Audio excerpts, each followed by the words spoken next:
Hello, today I'm going to show you how to sew a button onto your hand knits. There are many techniques to doing this, but today I'm going to show you two ways. The first way is the most basic way, and the second way is really similar, but it has a backing button for more stability. Today I'm sewing on a 2-hole button, but you can apply this technique to a 4-hole button. Also, we're using contrast thread, but you can use thread that matches your knit. Thread your needle with about a yard of thread so that one strand is longer than the other. Then take your needle, insert it from the back of the button through to the front, and then from the front to the back, and pull through so that one strand pops through to the other side. Next, you're going to tie a square knot. To do this, you're going to take the thread in your right hand, cross it over the thread in your left hand, and tie it like you're tying your shoe. Then you're going to take the thread in your left hand and cross it over the thread in your right hand and tie that as well.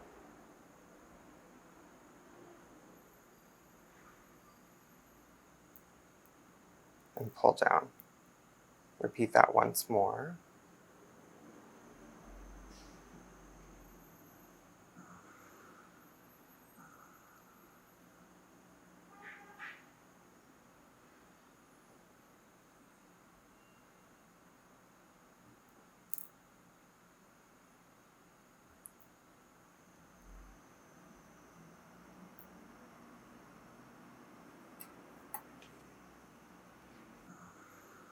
Cut the thread close to the knot, pick up your needle and orient the knot so that it is close to the back of the button. So I've cut my ends close to the knot and I've oriented the knot so it's at the back of the button. I'm going to take the button and I'm going to place it where I want to sew on the button. I've marked this with a fabric pen. Now I'm going to insert my needle from the front to the back.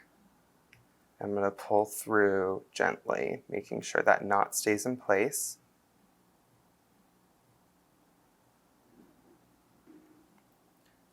And now I'm going to insert my needle from the back of the swatch to the front. And I'm going to pull through again. Next, I'm going to pull up on the button so I create a small space in between the button and the thread, and I'm going to insert a tapestry needle. Now I can pull tight.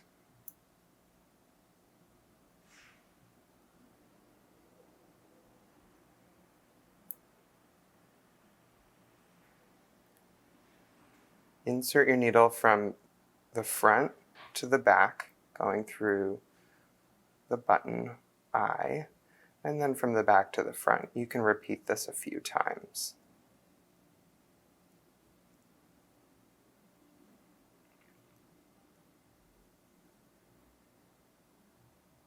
Next, I'm going to insert my needle into the button eye, but I'm not going to come through the fabric. I'm going to exit in between the button and the fabric.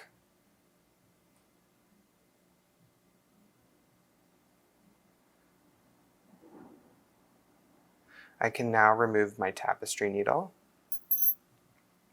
pull up on the button, and now I'm going to wrap to make the shank. Just wrap around the button 4 or 5 times.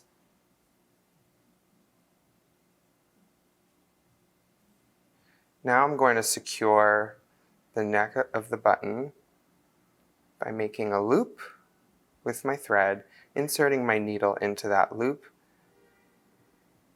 and then putting that loop around the shank and pulling tight. For more stability, you can do this once more. Next, I'm going to insert my needle into the shank, picking up a few threads, and I'm going to repeat that same knot. You can also do this twice. The last step is to insert your needle from the front to the back at the base of the shank and cut close. For the button with a backing button, I've threaded the needle the same as before, and I've oriented the knot so it's at the back of the button. That's going to be on the face side. I'm going to pick up the button and my needle and place that on my fabric. Sew through the front. Before I pull the needle all the way through, I'm going to place my backing button onto my needle and then pull through.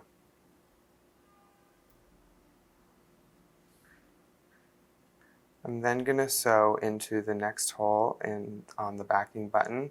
From the back to the front, I'm going to come up through the button on the face side. And now I'm going to insert the tapestry needle, just like before, by pulling up on the button and inserting the needle in between that space.